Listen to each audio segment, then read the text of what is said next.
क्या तुम मायके वापस आ गई? तुम्हें शर्म नहीं आती? जब देखो मुंह उठाकर चली आती हो। ससुराल में मन नहीं लगता क्या? सुनैना भाभी ने ताना मारे तो मधु अंदर तक हिल गई, पर ओ भाभी का ये कड़वा ताना भी सह गई। अभी 2 साल पहले ही मधु की शादी मयंक से हुई थी। मयंक ज्यादा पढ़ा लिखा नहीं था, छोटी सी दुकान चलाता था और मधु के सपने बहुत ऊंचे थे। पर कहते हैं ना, किस्मत के आगे किसी का जोर नहीं चलता है। अच्छी पढ़ी लिखी मधु की शादी मयंक से इसलिए करवा दी गई क्योंकि ओ कम दहेज में मान गए थे।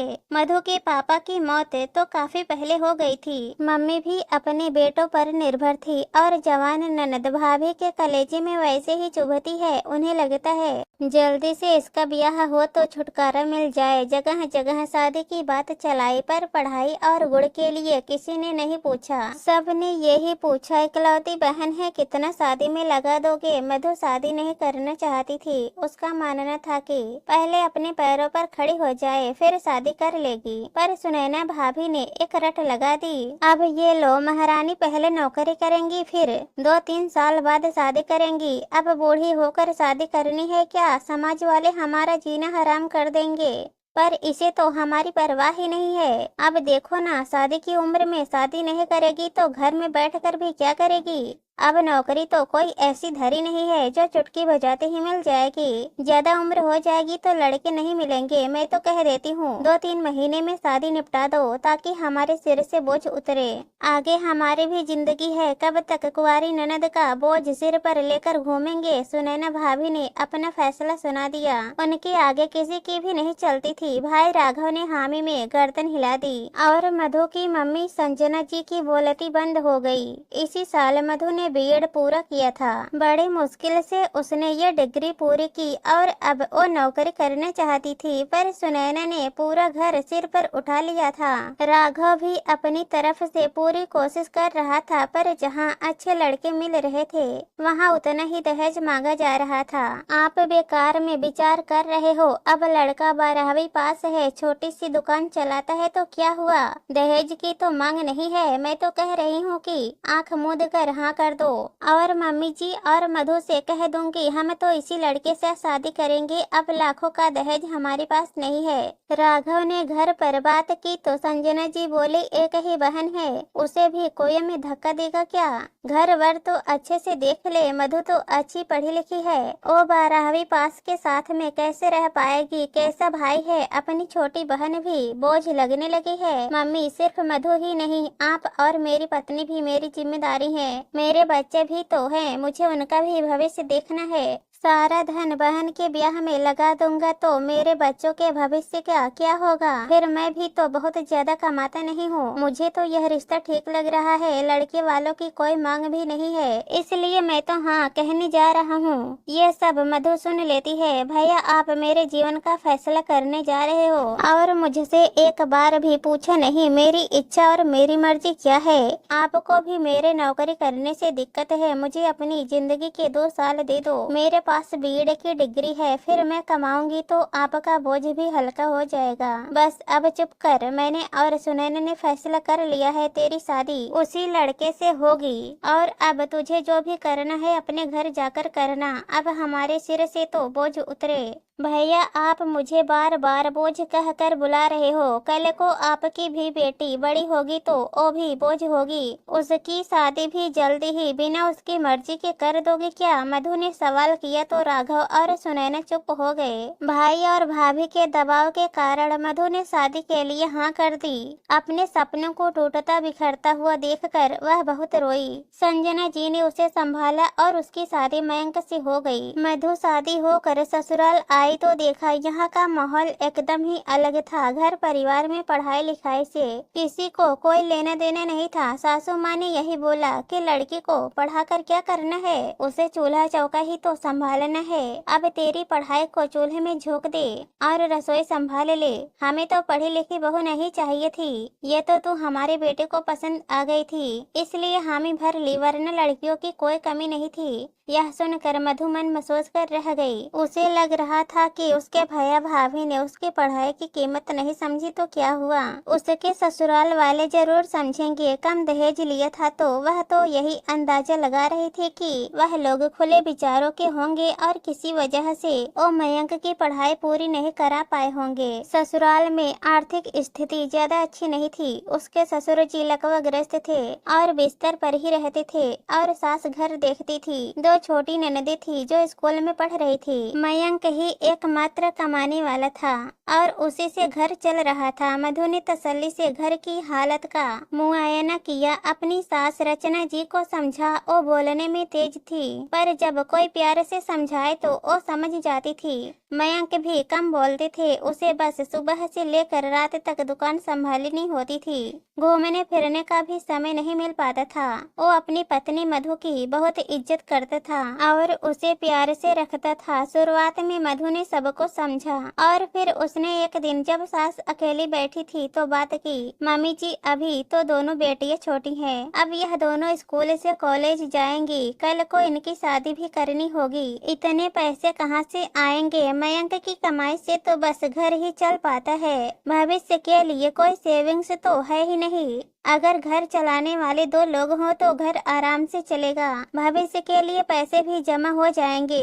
हाँ बहू, तू कह तो ठीक रही है। अब देखो ना, मयंक के पापा बिस्तर पर पड़े हुए हैं। दोनों बेटियां भी अभी छोटी हैं। अब कोई दूसरा बेटा भी नहीं है जो सहारा बन जाता है। वो कमाता तो घर चलाने में और भी आसानी होती। रचना जी ने कहा, मम्मी जी जरूरी थोड़ी है बेटा ही घर चलाए, बेटी और बहू भी तो घर चला सकती हैं। अब देखो ना, मैंने बीएड की हुई है, अभी मुझे भी अच्छे स्कूल में नौकरी मिल सकती है और मेरी पगार भी अच्छी खासी होगी। सुबह 7 बजे जाओ, दोपहर तक वापस। अब अच्छा वेतन आएगा तो घर को ही सहारा मिलेगा, दोनों ननदों का जीवन संवर जाएगा।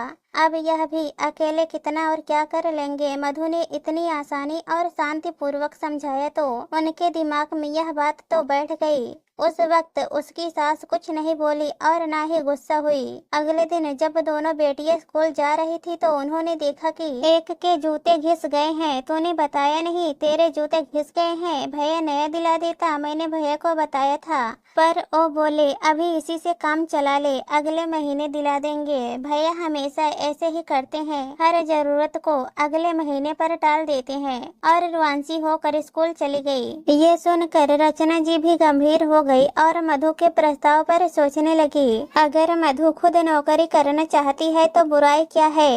वो घर पहले की तरह संभाल ही लेंगी। अभी तो उनका बुढ़ापा और दोनों बेटियों का भविष्य भी है। उन्होंने सबको बुलाया और कहा कि वो चाहती हैं कि बहू नौकरी करे, मैं घर संभाल लूंगी, मयंक और मधु बाहर का संभाल लेंगे तो जीवन की गाड़ी सही चलने लगेगी। यह सुनकर मधु बहुत खुश हुई और अपने मायके डिग्री लेने चली गई। सुनैना ने उसे देखते ही ताना मारा और मुंह बनाया पर मधु ने उसकी परवाह नहीं की और अपनी मम्मी संजना जी को बताया कि उसकी सास उसकी नौकरी करने के लिए राजी हो गई हैं।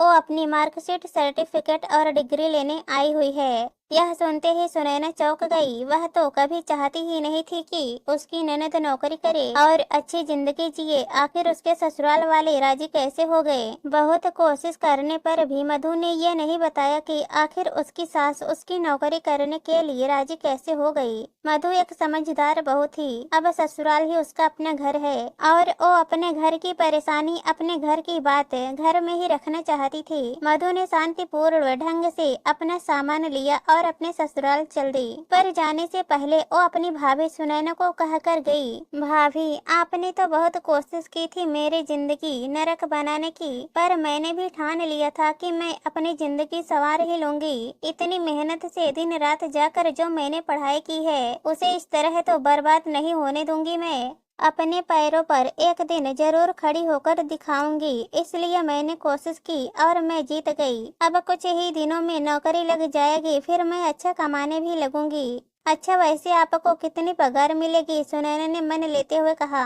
भाभी अब कितनी भी पगार मिले वो आपके लिए नहीं होगी, मेरी सारी कमाई मेरे अपने ससुराल वालों के लिए ही होगी, आपको तो 1 रुपया भी नहीं मिलेगा। यह कहकर मधु ससुराल चली गई। कुछ दिनों की मेहनत और इंटरव्यू के बाद उसे एक अच्छे स्कूल में टीचर की नौकरी मिल गई।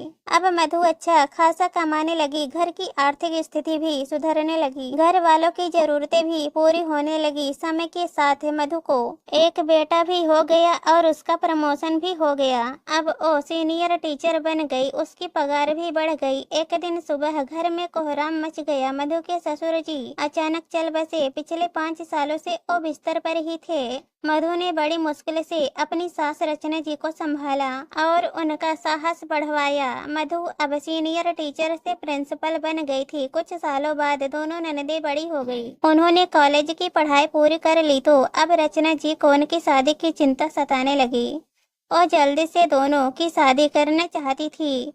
एक दिन अचानक मायके से फोन आया कि मधु के बड़े भाई राघव की अचानक मृत्यु हो गई। उसे अपने मायके जाना पड़ा। 13वीं तक वह वहीं पर रुक गई। उसकी भतीजी की पढ़ाई पूरी नहीं हुई थी। सुनैना अपनी बेटी की पढ़ाई को लेकर चिंतित थी। कमाने वाला चला गया था। भाभी आप बेटियों की पढ़ाई की चिंता मत करना, उसका सारा खर्चा मैं उठाऊंगी। और वह इंजीनियर बनना चाहती है तो उसे अच्छे से अच्छे संस्थान में मैं पढ़ाऊंगी। यह सुनते ही सुनैना शर्म से जमीन में ही गड़ गई। मधु मुझे माफ कर दो, मैंने तुझे बोझ समझा, शादी जबरदस्ती करवा दी और तुम मेरी बेटी के लिए इतना सोच रही हो। भाभी जो हुआ उसे भूल जाओ, अब हमें अपनी बेटी का जीवन संवारना है। मधु ने भाई की बेटी की भी जिम्मेदारी उठा ली। वो ससुराल आ गई। रचना जी बेटी के लिए लड़का तलाशने में लगी हुई थी, लेकिन मधु इसके लिए तैयार नहीं थी। उसका मानना था पहले दोनों अपने पैरों पर खड़ी हो जाए, फिर जाकर शादी के बारे में सोचेंगे।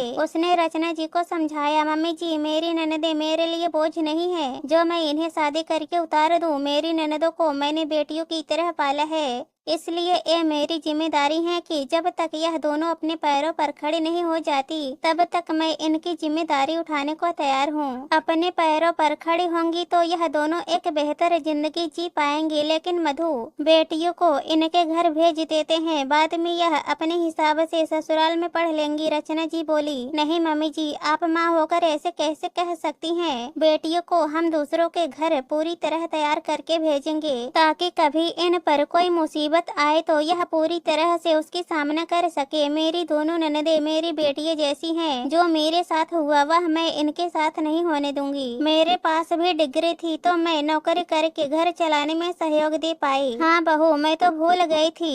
अब जैसा तू और मयंक चाहेगा वैसे ही होगा। जब तुमने ननदों को बेटियां मान लिया है तो तुम इनका भला ही सोचोगी। मधु ने अपने साथ साथ भाई की बेटी और अपनी ननदों का भी जीवन संवार दिया।